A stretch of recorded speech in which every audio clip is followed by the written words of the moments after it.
We bring you guys the latest update on the BBC scandal as 3 more people have now come forward to accuse a senior BBC presenter.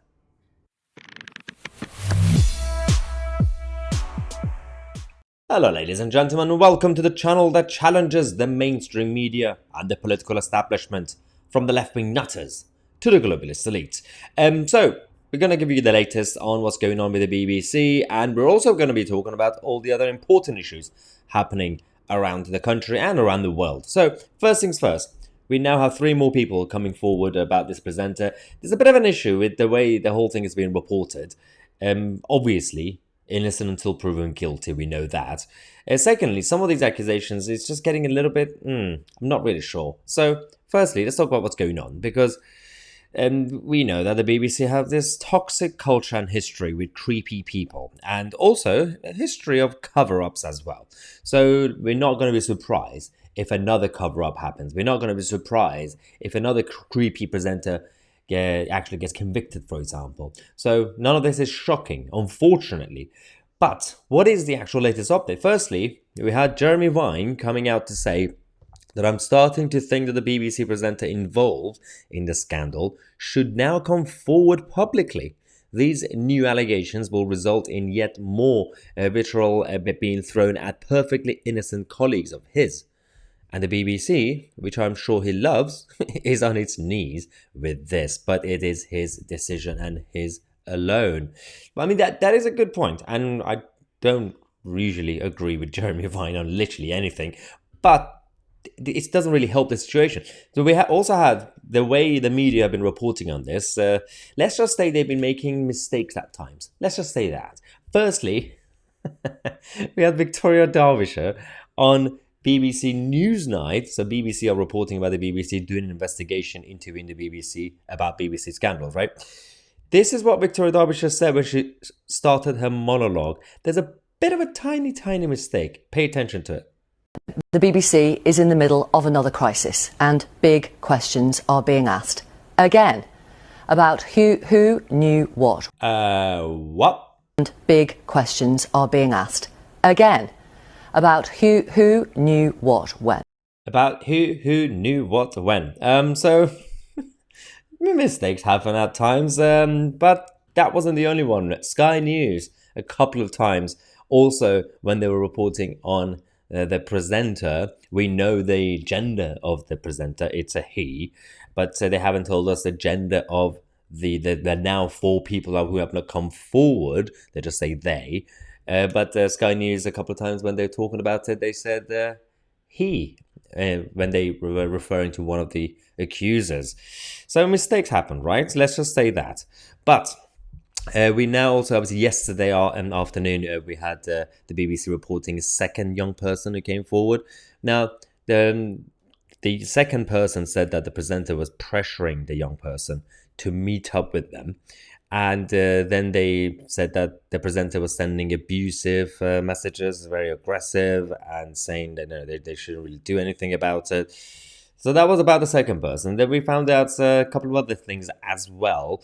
Met up with according to a 23-year-old, someone who's now 23, saying a couple of years ago in 2021. So this person was already an adult. So this issue is not really about being underage.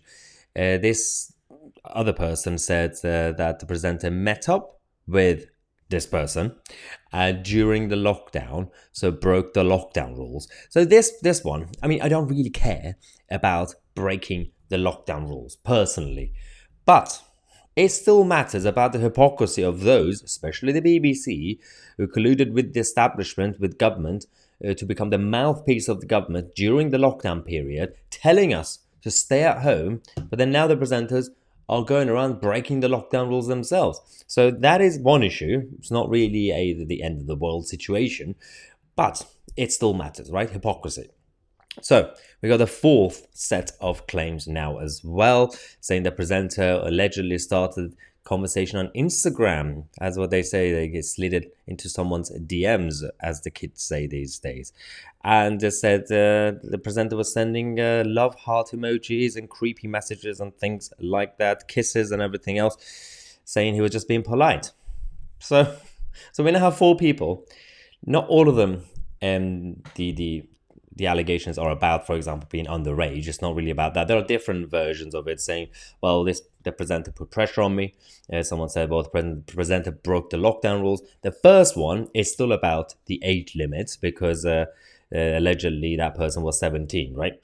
So that is a bit of an issue as well. But there are three ways that the presenter's name could be mentioned. Now, what are these three ways? Now, obviously, at the time of me making this video, we still don't know the name of the presenter officially, obviously. A lot of people are talking about the rumors. But there are three ways that the name could be mentioned. Number one, Parliament. Using MPs using parliamentary privilege to do it, because it's in the interest, if it becomes the interest of the public. Same applies to the media itself. The mainstream media, if it is in the national interest, public interest, they can also reveal their name. And the third one, which is the most obvious one, the presenter could come forward himself. And right now, still nothing. Absolutely nothing. If these allegations were fake and false, just like all his other colleagues, he could have come forward and said, these allegations are false, it's not me, nothing's been happening, right? But clearly lawyers have said, just back away for now.